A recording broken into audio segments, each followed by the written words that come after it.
கடைசி யுத்தம். அதுதான் எசேக்கியேல் 38:8. வாசிங்க, முடிக்கலாம். அதுல ஒரே ஒரு காரியம் இருக்கு, சொல்லிட்டு முடிக்கிறேன். வாசிங்க, எசேக்கியேல் 38:8 வாசிங்க.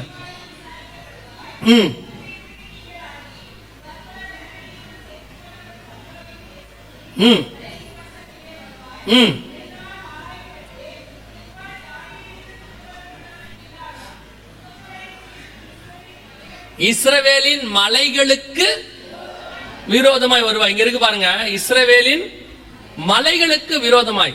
அது என்ன இஸ்ரவேலின் மலைகளுக்கு விரோதமாய்? இப்போ தேசம் வந்துடுச்சு, தலைநகரம் வந்துடுச்சு. இப்போ மூணாவது மிக முக்கியமான தீர்க்க தரிசனம் நடக்கணும். என்ன தீர்க்க தரிசனம்னா, அங்கே மூணாவது தேவாலயம் வரணும். அங்க என்ன வரணும்? மூணாவது தேவாலயம் வரணும். அந்த வசனத்தை நீங்க வேணா நிதானிக்கிறதா நிதானிச்சுக்கோங்க. 24ஆம் அதிகாரம் மத்தேயு எழுதின சுவிசேஷம் 15வது வசனத்தை வாசிங்க.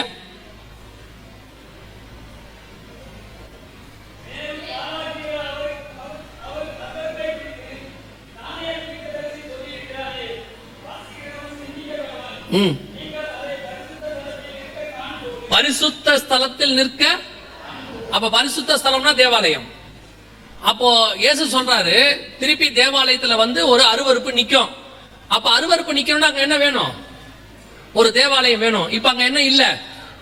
அப்ப கண்டிப்பா இன்னொன்னு என்ன செய்யும்? தேவாலயம் வரும். 9ஆம் அதிகாரம் தானியேல் புத்தகம் 27வது வசனத்துல, அவர் ஒரு வாரம் அளவும் அநேகருக்கு உடன்படிக்கையை உறுதிப்படுத்தி அந்த வாரம் பாதி சென்ற பின்பு பலியையும் காணிக்கையும். அப்ப இஸ்ரவேல்ல பலி நடக்கணும்னா கண்டிப்பா என்ன வேணும்? பலிபீடம் வேணும். பலிபீடம்னா தேவாலயம் இருக்கணும்.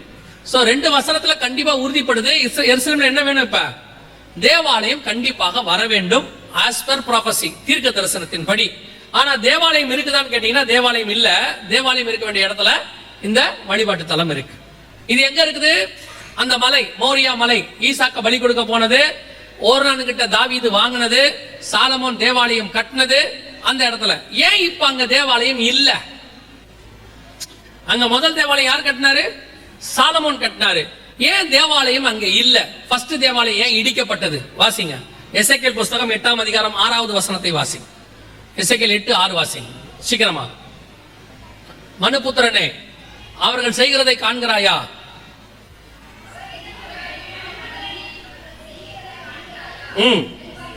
என் பரிசுத்த ஸ்தலத்தை விட்டு என்னை தூரமாய் போக பண்ணும்படியான இஸ்ரவேல் வம்சத்தார் இங்கே செய்கிற மிகுந்த அருவருப்புகளை.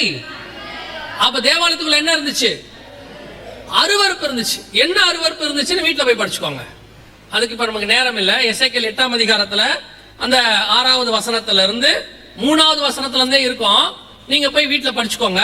என்ன அருவருப்புகள் இருந்துச்சு அப்படின்னு கேட்டீங்கன்னா, எதெல்லாம் கர்த்தர் வேணான்னு சொன்னாரோ, எதையெல்லாம் ஒரு காலத்துல தேவாலயத்தை விட்டு விரட்டப்பட்டதோ அத்தனையும் உள்ள இருக்குது. என்னென்னலாம் இருந்துச்சு அங்க சொல்றாங்க? தம்மூசுக்காக அழுதார்கள். உள்ளுக்குள்ள என்ன பண்ணிருக்காங்க? தம்மூசுக்கு அழுதாங்க. அப்புறம் உள்ளுக்குள்ள சூரிய நமஸ்காரம் செஞ்சாங்க. உள்ளுக்குள்ள சித்திரங்கள், பெயிண்டிங்ஸ் வரைஞ்சிருந்தாங்க. இதெல்லாம் கர்த்தருக்கு பிரியம் இல்லாதது அப்படின்னு பைபிள் சொல்லுது. எசேக்கியேல் 8ல இருந்து நீங்க போய் வாசிச்சு கொள்ளுங்க. எல்லா விதமான காரியங்களும் ஆலயத்துக்குள்ளே கொண்டு வரப்பட்டது. இந்த அருவருப்புகளை கண்டு கர்த்தர் சொல்றாரு, இந்த ஆலயத்தை விட்டு நான் தூரம் போறேன் அப்படின்ட்டு போயிட்டாரு. போனது மட்டும் இல்ல, நேபுகாத்நேச்சாரை வச்சு இடிச்சிட்டார். நான் நேத்து உங்களுக்கு சொன்னேன், ஆலயத்துக்குள்ள அருவருப்பு இருந்தால் கர்த்தர் பொறுத்து கொள்ளவே மாட்டார். ஏன்னா இப்ப இந்த ஆலயத்தை எடுத்துக்கோங்க, 130 வருஷம் கர்த்தர் நிக்க வச்சிருக்கிறாரு. மிஷனரிகள் வந்து கட்டினது. அப்ப கர்த்தர் 130 வருஷமா இதை என்ன பண்ணிருக்கிறாரு? பத்திரமா பார்த்திருக்கிறாரு. திடீர்னு ஒரு ஜெனரேஷன் உள்ள வந்து அருவருப்பான காரியத்தை செஞ்சா கர்த்தர் என்ன செய்வாரு? பொறுத்துக்கவே மாட்டார் கர்த்தர். முதல்ல ஸ்பிரிச்சுவலி சொன்னா ரத்தம் சிந்தி சம்பாதித்ததுதான் சபை. அதையும் தாண்டி அந்த சபையில் இருக்கிறதுல ஆராதிக்கிறதுக்கு ஒரு இடத்தை ஏதோ ஒரு மிஷனரி எங்க இருந்தோ ஒரு தியாகத்தோட வந்து தன்னுடைய ஜீவனை கொடுத்து கட்டுறாங்க. அத ஒரு கூட்டம் உள்ள உட்கார்ந்துட்டு நாசம் பண்ணா கர்த்தர் எப்படி பொறுத்து பாரு? யோசிச்சு பாருங்க. நீங்க ஒரு வீட்டை வாடகை கட்டி விடுறீங்க, ஒருத்தர்கிட்ட வாடகைக்கு விடுறீங்க. ஒரு நாள் பார்க்கும் போது வீடு ஃபுல்லா இடிச்சு கிடிச்சு உள்ள வச்சுதான் உங்களுக்கு எவ்வளவு கோவம் வரும்? அது வேணாம். வீட்டுக்கு போய் பாருங்க, வீட்டுக்குள்ள குப்பையை போட்டு நாத்தம் அடிச்சா உங்களுக்கு எவ்வளவு கோவம் வரும்? வீட்டுக்கு வந்து என்ன சொல்வீங்க? மனைவி கிட்ட, நல்லா கட்டி கொடுத்தோம், ஒரு நாசமா போனதுகிட்ட கொடுத்துட்டு வந்துட்டோம், அது வீடு ஃபுல்லா நாத்தம் அடிச்சு ஒழுங்கா வைக்க மாட்டேங்குது, பேசாம அதை தூக்கிட்டு வேற யாருக்காவது வாடகை கொடுக்கலாம். சொல்லுவோமா சொல்ல மாட்டோமா? சொல்லுவோம் தானே. ஒரு ஒண்ணுமில்லாத வீட்டுக்கே இவ்வளவு சொல்லுவீங்கன்னா தேவன் தன்னுடைய வீட்டுக்கு எவ்வளவு சொல்லுவார்? ஆலயத்துக்குள்ள அருவருப்பு எல்லாத்தையும் நடந்துட்டு இருக்குதாமா. ஆலயத்தை கர்த்தர் இடிங்கன்ட்டார். ஆண்டவர் இடிக்க சொல்லிட்டார். சில நேரங்கள்ல கர்த்தர் அமைதியா இருக்கிறார் மட்டும் நினைக்காதீங்க. கண்டும் காணாதவரை போல இருக்கிறார் நினைக்காதீங்க. கர்த்தர் பார்த்துக்கிட்டே இருப்பாரு. கர்த்தர் பொறுமைதான், சொல்லிக்கிட்டே இருப்பாரு. சொல்லியும் கேட்கலையா ஆளை வச்சு தூக்கிடுவாரு. அது நடக்கும். அதுக்கப்புறம் 70 வருஷம் ஆலயமே இல்லாம இருந்தாங்க. சரி, திருப்பி செருபாபேலை எழுப்பி கர்த்தர் ஆலயத்தை கட்டுறாரு. ஆலயத்தை கட்டுங்க அப்படின்னு கட்டுறாரு. திருப்பி அந்த ஆலயமும் இடிக்கப்பட்டுடுச்சு. மத்திய 24:2 இயேசு சொல்றாரு, ஒரு கல்லின் மேல் ஒரு கல் இல்லாதபடிக்கு அந்த ஆலயம் என்ன செய்ய போகும்? இடிக்கப்பட்டு போகும். ஆகாய் புஸ்தகம் 2ஆம் அதிகாரத்தை வாசிச்சு பாருங்க. 15வது வசனத்துல, ஒரு கல்லின் மேல் ஒரு கல் வைத்து கட்டப்பட்ட நாள் முதல் கொண்டு, அப்படிதானே இருக்குது? இருக்கா? ஒரு கல்லின் மேல் ஒரு வைக்கப்பட்ட அந்த ஆலயத்தை தான் மத்திய 24:2 இயேசு சொல்றாரு, ஒரு கல்லின் மேல் ஒரு கல் இல்லாதபடிக்கு எப்படி கட்டுனீங்களோ அப்படியே இடிச்சிடுவேன்ட்டார். ஒரு கல்லின் மேல் ஒரு கல் வச்சு கட்டுறீங்கல்ல, அதே மாதிரி ஒரு கல்லின் மேல் ஒரு கல் இல்லாதபடிக்கு இடிக்கப்பட்டு போகும். ஏங்க இந்த ஆலயத்தை இடிக்கிறீங்க? வாசிங்க மத்தேயு சுவிசேஷம் 21ஆம் அதிகாரம் 12வது வசனத்தை வாசிங்க.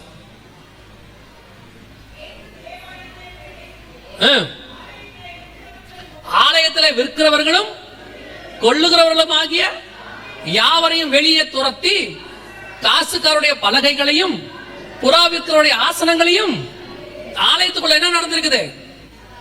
வியாபாரம், பிசினஸ். ஆலயத்தை எப்ப பிசினஸ் சென்டரா மாத்திரமோ அன்னைக்கு கர்த்தர் ஆலயத்தை இடிப்பார். ஆண்டவர் ஆலயத்தெல்லாம் இடிக்க மாட்டாரு. எத்தனை வருஷம் பிசினஸ் பண்ணிட்டு இருக்கிறோம், எங்க ஆலயத்துல எங்களெல்லாம் இடிக்கலன்னு வெளியே பேசிக்கிறாங்க. இங்க இல்ல, உங்களை சொல்லல, பாம்பேக்கு வெளியே அவங்க பேசிக்கிறாங்க. ஆலயத்துல என்னென்ன பிசினஸ் எல்லாம் நடக்குது, நீங்க பாட்டுன்னு ஆலயத்தை இடிப்பாருங்கிறீங்க. பார்த்துக்கிட்டே இருப்பாரு. ஒரு நாள் வரும், ஒரு கல்லில் ஒரு கல் இல்லாதபடிக்கு இடிக்கப்பட்டு போகும். நடக்கும். கர்த்தர் கண்டும் காணாதவர் போல இருக்கிறான்னு நினைச்சுக்காதீங்க. சொல்லும் போது என்னவாயிரணும்? எச்சரிக்கை கொடுக்கும் போது திருந்திரணும். சபை ஒன்லி வர்ஷிப் சென்டர், தேவனை ஆராதிக்கிற ஸ்தலம். இங்க வியாபாரத்திற்கு இடமே கிடையாது. எந்த ரூபத்துல வியாபாரம் நடந்தாலும் கிடையாது. இப்ப அவன் புறா வித்தானே, புறா எதுக்கு வித்தான்? ஆலயத்துல பலி செலுத்துறதுக்கு. இதுல என்ன தப்பு இருக்குது? அவங்க பலி செலுத்த வராங்க, அவங்களுக்கு புறா பலி செலுத்தணும், அவங்களுக்கு வசதியா இருக்கட்டுமே புறா விற்கிறாங்க. இப்போ அந்த இடத்துல புறாவை வாங்கி விற்கிறாங்க. இது தப்பா ரைட்டா? கேட்க ரைட்டு மாதிரி தான் தெரியுது இல்ல? உங்களுக்கு சந்தேகம் வருதா இல்லையா? வருது தானே? அப்புறம் ஏன் இயேசுநாதர் அடிச்சாரு? ஏன் அப்புறம் அவனெல்லாம் தூக்கி அடிச்சு துரத்தி விட்டாரு? Very simple.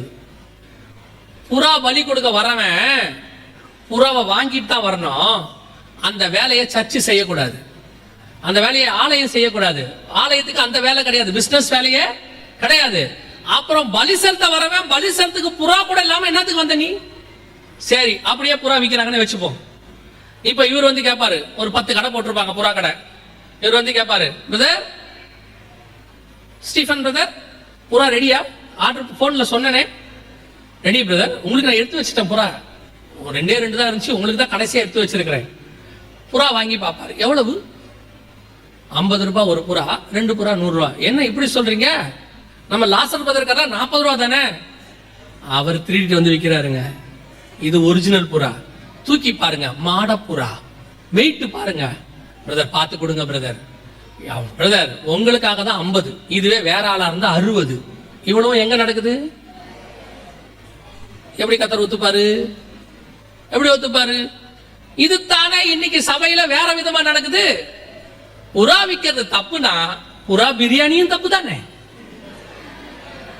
ஆமாவா இல்லையா? நம்மால் நினைச்சுக்கிட்டான் புறாவை உயிரோட வித்தாதான் தப்பு. அதுவே புறா பிரியாணி போட்டோம்னா தப்பு இல்ல, பில்டிங் ஃபண்ட். அவ்வளவுதானே. வாசல்ல என்ன நடக்குது? பிரியாணி 200 200 200 200 200. அவன் கேட்கிறான், ஓ அந்த கடையிலே 150 ரூபா தான். ஓ அது வியாபாரம், இது பில்டிங் ஃபண்ட். பில்டிங் ஃபண்டுக்கு பேரம் பேசினா உன் வாழ்க்கை நாசமா போகும். புறா விற்கிறோம், பிரியாணி விற்கிறோம், வடை விற்கிறோம், நம்மளத்தான் விற்காம இருக்கோம், மற்றபடி எல்லாம் வித்தாச்சு. டிஷர்ட் விற்கிறோம், எல்லாம் விற்கிறோம். கேட்டு பாருங்க, அதுக்கு ஒரு ஸ்பிரிச்சுவல் மூலம். அதுக்கு என்ன மூலம்? ஒரு கிறிஸ்தவ மூலம். அப்போ சர்ச்சுக்கு பில்டிங் ஃபண்ட் ரைஸ் பண்றது தப்பா? இப்பவும் சொல்றேன், ஆலயத்தை கர்த்தர் கட்ட சொன்னால் அதை கட்டுவதற்கு தேவையான காசையும் கொடுப்பதற்கு அவர் வல்லமை உள்ள தேவனாய் இருக்கிறார். யோசிச்சு பாருங்க, வனாந்தரத்துக்கு புறப்பட்டு போயிட்டு இருக்கிறாங்க இஸ்ரவேல் ஜனங்க. திடீர்னு மோசே கூப்பிட்டு சொல்றாரு, மோசே ஒரு ஆசாரிப்பு கூடாரம் கட்டுப்பா 300 முழத்துல. சரியா ஆண்டவரே, அதுல தோல் பாத்துக்க, தவசு தோல் போடணும், ஆட்டுக்குட்டி தோல் போடணும், ஆட்டு தோல் போடணும், இந்த தோலெல்லாம் இத்தனை வகையான தோல் போடணும். சரியா ஆண்டவரே, 3 பார்ட்டா பிரிக்கணும், பலிபீடம் வெங்கலத்துல செய்யணும். அப்புறம் இந்த இது இருக்கு பாரு, உள்ளுக்குள்ள பரிசுத்த ஸ்தலம் எல்லாம் சுத்த பொண்ணாக இருக்கணும். இந்த மகா பரிசுத்தல அது உள்ள எல்லாம் சுத்த பொண்ணு. இந்த பரிசுத்த ஸ்தலத்துல 7 கிளை உள்ள புண் குத்து விளக்கு இருக்கு, மேஜை இருக்கு, அது இந்த மரத்துல தான் செய்யணும். ஆசாரியனுக்கு ட்ரெஸ் பாரு, 12 கல்லு வைக்கணும். இவ்வளவு வனாந்தரத்துல எங்க போறது? பாம்பே சிட்டில சொன்னாலே இப்ப வாங்க முடியாது அவ்வளத்தையும். ஆசாரிப்பு கூடாரத்தை கட்டணும், அதே எல்லாத்தோடையும் நீங்க கட்ட சொல்லுங்க, பாம்பே சிட்டிக்குள்ள கண்டுபிடிக்கிறது கஷ்டம். ஏன்னா அவர் சொல்றது ஒன்னும் ஸ்பெசிபிகேஷன், ஒவ்வொன்னும் பர்டிகுலரா சொல்றாரு. சொல்லிட்டு வேற சொல்றாரு, எல்லாம் கரெக்டா இருக்கான்னு செக் பண்ணு, மாத்தி செஞ்சிடாதுங்கிறாரு. ஆண்டவரே, இந்த மரம் சித்தி மரம் கிடைக்கல, நம்ம வேணா ரப்பர் மரம் போட்டுக்கலாமா? இல்லையப்படா, நான் உனக்கு என்ன சொல்லணும், அதே மரம் தான். ஆசாரியனுக்கு என்ன ட்ரெஸ்ஸோ அதே ட்ரெஸ் தான், எதையும் மாத்தக்கூடாது. சரி, இவ்வளவுக்கு நான் எங்க போய் வாங்குறது? வனாந்தரத்துல நான் எப்படி வாங்குவேன்? பக்கத்து ஊருக்காரன் தண்ணியா கொடுக்க மாட்டானே வழியா போனா, ஒருத்தன் ஊருக்குள்ளேயே விட மாட்டேங்கிறானே, இன்னொருத்தன் தண்ணி கொடுக்க மாட்டேங்கிறான். நான் எங்க போய் ஆசாரிப்பு கூடாரத்துக்கு இவ்வளத்தையும் வாங்குவேன்? மோசே கேட்கல. ஆண்டவர் சொன்னாரு, ஒரே ஒரு ஆல்டர் கால் கொடு, இந்த மாதிரி கட்ட போறோம் ஆசாரிப்பு கூடாரம், அவன் கொண்டாந்து கொடுன்னாரு. ஒரே ஒரு சிம்பிள் வேலை தான். யோசிச்சு பாருங்க, இந்த கூடாரத்துக்கு தேவையானது எல்லாமே பக்கத்து கூடாரத்திலே இருந்துச்சு, எல்லாருடைய கூடாரத்துக்குள்ள இருந்துச்சு. இவங்க இஸ்ரவேல்காரங்க எகிப்துல இருந்து புறப்படும் போதே இந்த கூடாரத்துக்கு என்ன, ஆசாரிப்பு கூடாரத்துக்கு என்ன தேவையோ அதை எல்லாவற்றையும் எகிப்துல இருந்து கொண்டு வந்து பக்கத்து கூடாரத்திலேயே கத்தர் வச்சிருந்தார். ஒரே ஒரு கால் தான் மோசே, இந்த மாதிரி கட்ட போறோம், காணிக்க கொண்டு வாங்கன்னு சொன்னாரு. எல்லாம் கொண்டு வந்து சேர்த்தாச்சு. இப்ப நம்மால் நிறைய பேர் சொல்றான், மோசே சொன்ன கேட்ட மாதிரி தான் நாங்களும் கேட்கிறோம், இதுல என்ன தப்பு இருக்கு? மோசே கட்ட கேட்டாரு, நாங்களும் கேட்டோம். மோசேக்கு உங்களுக்கு வேற எந்த தப்பும் இல்ல, ஒரே ஒரு வித்தியாசம் தான். மோசே போதும்னா நீங்க இன்னை வரைக்கும் போதும்னு சொல்லல. மோசேக்கு நமக்கு என்ன டிஃபரன்ஸ்? கேட்கறது எல்லாமே ஒன்னாதான் கேட்டோம்.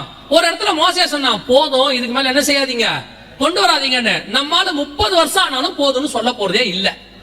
2500 ரூபாய் கொடுக்கக்கூடிய 2500 பேர் தேவை, 5000 ரூபாய் கொடுக்கக்கூடிய 5000 பேர் தேவை, 3000 ரூபாய் கொடுக்கக்கூடிய 3000 பேர் தேவை. கேட்டுக்கிட்டே இருப்பாங்க, கொடுத்துக்கிட்டே இருங்க, கட்டிக்கிட்டே இருப்பாங்க. நான் சொல்றது இந்தியாவுக்கு வெளியே. ஆசாரிப்பு கூடாரத்துக்கு என்ன தேவையோ அத்தனையும் எகிப்திலிருந்து புறப்படும் போதே கர்த்தர் ரெடி பண்ணுவதற்கு வல்லமை உள்ளவராக இருந்தார். ஒரு காரியத்தை கர்த்தர் கட்ட சொல்றாருன்னா அந்த கட்டுகிற காரியத்தையும் அவரே கொடுப்பார். நீங்க போய் புறா விற்க வேணாம், புறா பிரியாணி விற்க வேணாம், மசால் வடை விற்க வேண்டாம், மெது வடை விற்க வேண்டாம், எதுவும் செய்ய வேண்டாம். நீங்க செய்ய வேண்டியது ஒன்னே ஒண்ணுதான், முழங்கால் போட்டு ஜெபம் பண்ணுங்க. வானத்தின் பலகணியை திறந்து கர்த்தர் அனுப்ப வல்லமை உள்ளவராக இருக்கிறார். 40 வருஷம் 5.5 லட்சம் 6 லட்சம் பேருக்கு மன்னா கொடுக்க முடிஞ்ச ஆண்டவர் ஒரு சின்ன கட்டணம் கொடுக்க மாட்டாரா? உங்க விசுவாசம் அப்படி, உங்க விசுவாசம் அப்படி. ஆண்டவர் பார்த்தாரு, சர்ச்சை நீ எப்ப பிசினஸ் சென்டர் ஆக்கிட்டியோ இனிமேட்டு அது இருந்து பிரயோஜனம் இல்ல, ஒரு கல்லின் மேல் ஒரு கல் இல்லாதபடிக்கு இடிக்கப்பட்டு போகணும்னு சொன்னாரு. இடிச்சாச்சு. இப்ப அதே ஆண்டவர் தான் சொல்றாரு, 3வது தேவாலயம் வரும். எங்கே வரும்? அதே மலையின் மேல் வரும். எங்கே சாலமோன் தேவாலயம் இருந்ததோ, எங்கே செருபாபேலின் ஆலயம் இருந்ததோ அதே ஆலயம், அதே இடத்துல 3வது ஆலயம் வரும். இப்ப அந்த ஆலயம் எங்க இருந்துச்சு? மோரியா மலை மேல, ஓர்தான் உலைக்களத்துல, தாவீது வாங்கின இடத்துல. இப்ப 3வது யுத்தம் அங்கதான் ஆரம்பிச்சிருக்குது, இஸ்ரவேலின் மலைகளுக்கு விரோதமாய். கடந்த அக்டோபர் மாசம் 7ஆம் தேதி இந்த யுத்தம் ஆரம்பிச்சிச்சு. இதுக்கு பேரு ஆபரேஷன் அலக்ஸா ஃப்ளட் அப்படின்னு பேரு. இந்த யுத்தம் தான் இப்ப இஸ்ரவேலுக்கும் ஹமாஸுக்கும் ஆரம்பிச்சு அப்படியே அது லெபனானுக்கு பரவி இன்னைக்கு ஹவுதீஸ் பக்கம் போய் இன்னைக்கு ஏமனுக்குள்ள போயிருச்சு. இஸ்ரவேலுக்கும் 7 நாடுகளுக்கும் சண்டை ஆரம்பிச்ச இடம் எங்கன்னு கேட்டீங்கன்னா இந்த மலை. இந்த மலையில தான் சண்டை, இந்த மலையோட இடத்துக்கு தான் சண்டை ஆரம்பிச்சிச்சு. என்ன நடக்க போகுதுன்னு சொல்லிட்டு நான் முடிக்கிறேன், நல்லா கவனிச்சு கொள்ளுங்க. இப்ப இந்த யுத்தம் இன்னைக்கு முடியும் நாளைக்கு முடியும்னு சொன்னாங்க அக்டோபர் 7. ஆனா அது ஆரம்பிச்ச இடத்தை வச்சு இந்த காரியங்களோட கனெக்ட் பண்ணி பார்க்கும்போது அது முடியாது. அது 3ஆம் உலக யுத்தத்துல போய் தான் முடியும். இந்த இடத்தை அவர்கள் இஸ்ரவேலர்கள் கையில எடுக்கிறதுக்கான பிளான் தான் இப்ப நடந்துட்டு இருக்கு. முதல் யுத்தம் இண்டிபெண்டன்ஸ் வார் அவங்களுக்கு தேசம் கிடைச்சிச்சு. இரண்டாவது யுத்தம் எருசலேமுக்கான யுத்தம், தலைநகரம் கிடைச்சிச்சு. இப்ப மூணாவது யுத்தம் தேவாலயத்துக்கான இடம் கிடைக்கும். இந்த இடம், இந்த மலை முழுவதும் அவர்கள் வசம் வரும். இந்த இடத்துலதான் அவர்கள் தேவாலயம் கட்டுவதற்கான கடைசி வார் ஸ்டார்ட் ஆயிடுச்சு. இப்ப என்ன நடக்க போகுதுங்கிறத மாத்திரம் சொல்லிட்டு முடிக்கிறேன். இந்த யுத்தம் ஆரம்பிச்சதுல இருந்து இஸ்ரவேலர்கள் இந்த இஸ்ரவேல எருசலேமை சுத்தி இருக்கிற 250 மாஸ்க் இடிச்சிட்டாங்க. 250 மாஸ்க் இது வரைக்கும் குறைஞ்சபட்சம் நான் சொல்றது, அதுக்கு மேலேயே இடிச்சிட்டாங்க. இப்போ இது அப்படியே விஸ்தாரமாகி கடைசியாக ஒரு பாயிண்ட்ல உலக நாடுகள் எல்லாம் இஸ்ரேலுக்கு அகைன்ஸ்டா மாற போகுது. இப்பவே 7 நாடுகள் வந்துருச்சு. வெஸ்ட் பேங்க், காசா, அப்புறம் வந்துட்டு Lebanon, Egypt, Houthis, Iran, Syria எல்லாமே ஒன்னா சேர்ந்தாங்க. இப்ப 7 நாடுகள் இஸ்ரேலுக்கு அகைன்ஸ்டா ஆல்ரெடி இருக்கு. இப்போ எல்லா நாடுகளும் ஒன்னா இஸ்ரேலுக்கு அகைன்ஸ்டா சேர்றதுக்கு ஒரு பாயிண்ட் வேணும், ட்ரிகர் பாயிண்ட். எந்த பாயிண்ட்னு கேட்டீங்கன்னா, இந்த இடத்தை கை வைப்பாங்க. அது வைங்க தம்பி, இந்த இடத்தை கை வைப்பாங்க. இந்த இடத்தை அவங்க கை வச்சு இந்த வழிபாட்டு தலத்தை ஏதாவது அவங்க செஞ்சாங்கன்னா முழு உலகமும் அகைன்ஸ்டா மாறும் பொழுது மிகப்பெரிய யுத்தம் ஆரம்பிக்கும். அந்த யுத்தம் தான் எசேக்கியேல் 38 சொல்லப்பட்டிருக்கிற யுத்தம். அவர்களுக்கு தலைமை ஏற்று ரஷ்யா நடத்தும். உங்களுக்கும் எனக்கும் இருக்க இதுல இருக்கக்கூடிய அடையாளம் என்ன அப்படின்னா, இந்த யுத்தம் ஆரம்பிச்சதுல இருந்தே சொல்லிக்கிட்டு இருக்கிறோம், இது 3ஆம் உலக யுத்தத்தை நோக்கி போய்கிட்டே இருக்குது. ஆனா இல்லன்னு சொன்னாங்க. இது இஸ்ரேல் அமாஸ் சின்ன பிரச்சனை, நாங்க இல்ல, விஸ்தாரம் ஆயிடுச்சு, அமாஸ தாண்டிடுச்சு, வெஸ்ட் பேங்க் காசாக்கு போயிருச்சு, அப்புறம் மேற்கு அந்த இதுக்கு வெஸ்ட் பேங்க் போயிருச்சு, லெபனானுக்குள்ள போச்சு, இப்போ ஹவுதீஸ் பக்கம் ஏமன் பக்கம் வரைக்கும் போயிருச்சு. யுத்தம் பெருசாகிட்டே இருக்கு. இதுல நமக்கு அடையாளம், இந்த இடத்தை கை வைப்பாங்க. இந்த இடத்தை யாராவது ஒருத்தர், அது அவங்களோ இவங்களோ, இந்த இடத்தை கை வச்சு இதை டெமாலிஷ் பண்றதை நீங்க பாத்தீங்கன்னா, அதுதான் உலகத்தினுடைய கடைசி, உலகம்ல சபை காலத்தினுடைய கடைசியான மிக முக்கியமான ஒரு காரியம். வாசிங்க லூக்கா எழுதின சுவிசேஷம் 21ஆம் அதிகாரம் 24வது வசனத்தை வாசிங்க.